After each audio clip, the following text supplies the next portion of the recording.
თბილისი ფინანსური და ფინტექ სამყაროს ყურადღების ცენტრშია ჩვენ ვუბრუნდები დედაქალაქში მიმდინარე ფინანსურ სამიტს, საიდანაც უკვე პირდაპირ ეთერში ვარლამ ებანოიძე ეროვნული ბანკის ფინანსური და საზედამხედველო ტექნოლოგიების განვითარების დეპარტამენტის ხელმძღვანელი გვერდება და ის მოგუყვება როგორია სამიტის ძირითადი გზავნილები და რა საკითხებზე კეთდება განსაკუთრებული აქცენტი. მოგესალმებით, ძალიან დიდი მადლობა გადაცემაში ჩართვისთვის. საკმაოდ დატვირთული სამიტი გამოვიდა და საკმაოდ წარმომადგენლობითიც. თავდაპირველად მაყურებელს უფრო მეტი ინფორმაცია რომ მივცეთ სამიტთან დაკავშირებით, რას აძლევს ეს სამიტი იმ სეგმენტის განვითარებას, რომელზეც ახლა მე და თქვენ საუბრობთ. დიდი მადლობა ჩართვისთვის, მივესალმებ მაყურებელს. დიახ, მართალი ბრძანდებით საკმაოდ ინტენსიური ორი დღე გამოვიდა, მაგრამ ძალიან საინტერესო.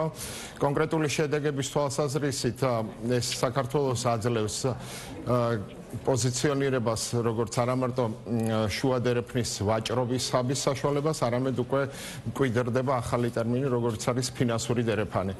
ჩვენი ხედვა ასეთია ეროვნულ ბანკში, რომ ვაჭრობის გაძლიერებას და შუა დერეფნის კონკურენტუნარიანობის გაძლიერებას აუცილებლად ჭირდება ახალი ფინანსური ტექნოლოგიები. ძალიან მარტივად რო ვთქვათ, შუა დერეფნის რომელიმე ქვეყნიდან თქვენ შეგიძლიათ საქართველოს რომელიმე ტვირთში პორტში გადმოზიდოთ საქონელი 3 დღეში, მაგრამ გადახდას უამდომოდ კიდევ 10 დღე და ფინანსურ ტექნოლოგიებს პირდაპირ დაკავშირებადობას ჩვენი საგადახდო სისტემების მთავარ სავაჭრო პარტნიორებთან აქვს შესაძლებლობა იმისთვის, რომ კონკურენტუნარიანობის ახალი როლი შეასრულოს ამ თვალსაზრისით. მოგეხსენებათ, შუა დერეფანი არის ერთ-ერთი განშტოება აბრეშუმის გზის, არის სხვა კონკურენტ დერეფნების და აუცილებელია საქართველოს ყველა თვალსაზრისით იყოს მზად იმისთვის, რომ მომავალში ტვირთები ჩვენთან გადმომისამართდეს და არა სხვაგან. რაც შეეხება კონკრეტულ შედეგებს, მე უკვე თქვათ კერძო საუბრებში სხვადასხვა მონაწილეებისგან, მიკრობანკებისგან, ციფრული ბანკებისგან მსმენია ესეთი უკავშირი, რომ შეხვდნენ პოტენციურ ინვესტორებს, ჩამოყალიბდნენ შესაძლო გარიგებებს. ერთ-ერთმა ციფრულმა ბანკმა გამოაცხადა საკმაოდ მსხვილი კაპიტალის მოზიდვის შესახებ დღეს ერთ-ერთი პანელური დისკუსიის ანუ ამ ფორუმს აქვს როგორც სტრატეგიული გრძელვადიანი მნიშვნელობა, ისევე კონკრეტული შედეგები ბიზნესის წარმომადგენლობისთვის. თვითონ ქვეყნის საინვესტიციო იმიჯზე რა გავლენას იქონიებს ეს სამიტი, ფინანსური სამიტი, მით უმეტეს იმის გათვალისწინებით, რამდენად წარმომადგენლობითიც არის ეს ნაწილი და თქვენ ძალიან ბევრი ისაუბრეთ შუა დერეფნის კონტექსტზე, რისთვის ვართ ამ წუთისთვის მზად, ანუ რამდენად გაწიეთ სამუშაო, გარდაუშვათ ამ ფორუმზე გაკეთებული პრეზენტაციისა და განაცხადისა, გაქვთ თუ არა გაწეული სამუშაო, რომ თუნდაც ის ნაწილი, რომელიც თქვენ ახსენეთ გადახდების სისტემის, იყოს მაქსიმალურად სწრაფ დროში განხორციელებული და მაქსიმალურად დაახლოებული ქვეყნებს შორის, რომ საბოლოოდ შუა დერეფანი გარდა ტვირთის გატარებისა ფინანსური კუთხითაც საკმაოდ წარმატებულ პროექტად იქცეს. დიახ, პირდაპირ გავლენას იქონიებს ინვესტიციების მოზიდვის თვალსაზრისით ამ ფორუმს წინ უძღოდა მრავალწლიანი წინამოსამზადებელი სამუშაოები.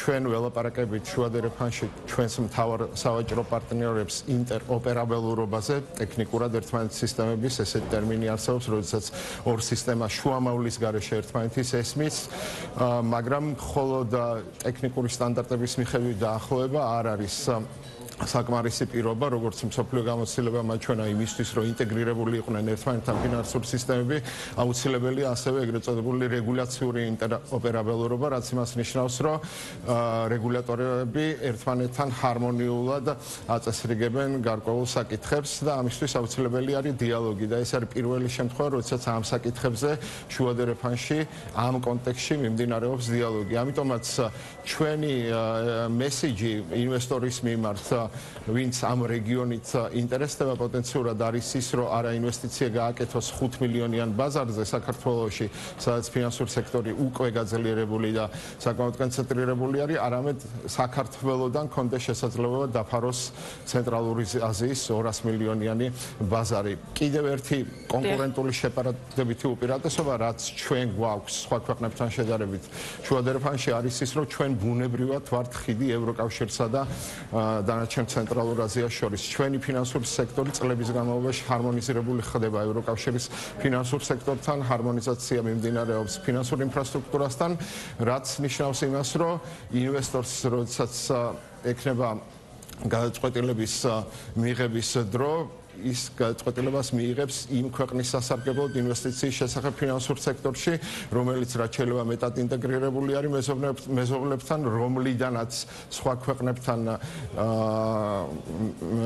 შეღწევადობა უფრო ადვილია და ასეთნაირად ამ თვალსაზრისით ეს ინფრასტრუქტურული სამუშაოები, დიალოგის სამუშაოები პირდაპირ გავლენას ახდენს სამომავლოდ ფინანსურ სექტორში ინვესტიციების და როგორც უკვე მოგახსენეთ, ჩვენ სტრატეგიულად დავაწყვილეთ რეალური ეკონომიკა, ანუ ვაჭრობა ამ შემთხვევაში ფინანსურ ტექნოლოგიებთან და ირიბად მსგავსი დიალოგი ხელს შეუწყობს, რა თქმა უნდა, რეალურ სექტორში ინვესტიციებსაც.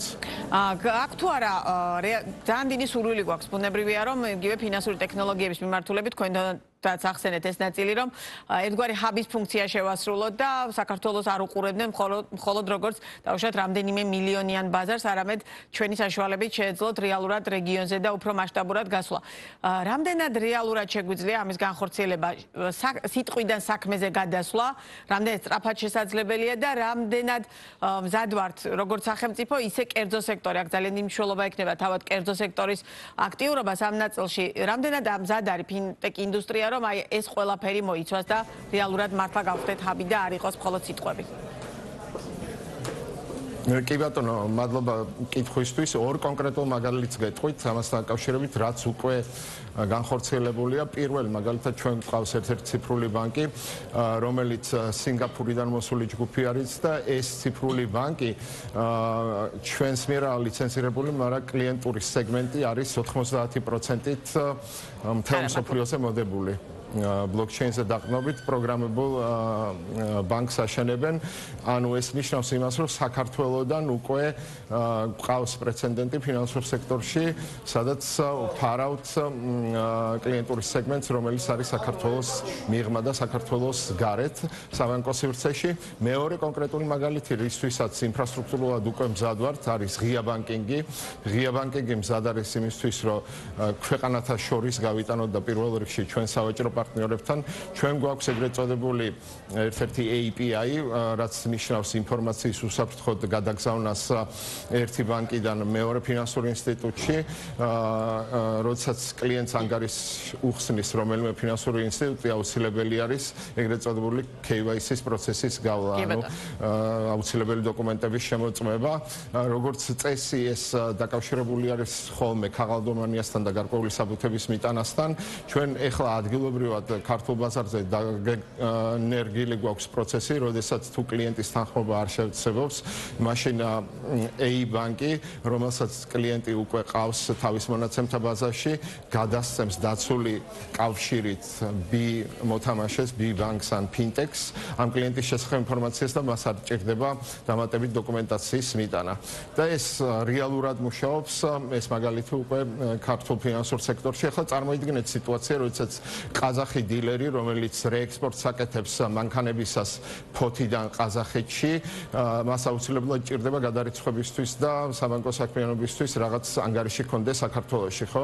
სტანდარტულ შემთხვევაში მას მოუწევდა იურიდიული პირის ანგარიშის გახსნა, დოკუმენტაციის მიტანა რომელიმე ქართულ ბანკში, compliance-ის გავლა და ასე შემდეგ. ჩვენ შეგვიძლია ეს მაგალითი, რომელიც მე ვახსენე დანერგილი, რომელიც არის საქართველოში, გავიტანოთ თქოთ ყაზახეთში და ყაზახური ბანკი, სიტყვაზე კასპი ბანკი დაკავშირებული იყოს რომელიმე ქართულ მცირე ან დიდ ბანკთან და როდესაც ეს ყაზახი მანქანების დილერი მივა ქართულ ბანკში ანგარიშის გასახსნელად, მის შესახებ ყველა ინფორმაცია პირდაპირ ელექტრონულად წამოვა და მას არ მოუწევს დამატებით დოკუმენტაციის მიტანა ქართულ ბანკში.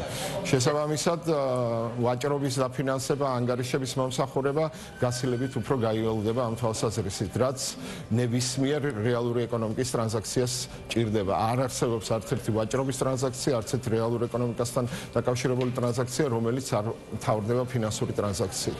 ძალიან დიდი მადლობა. წარმატებებს გისურვებ და სიამოვნებით გიმასპინძლებთ სტუდიაშიც და სხვა მნიშვნელოვან თემებზე სასაუბროთ, რომელსაც მოიცავდა ფინანსური სამიტი. პარლამ ებანოიძე იყო ბიზნეს პარტნიორის პირდაპირ ეთერის სტუმარი.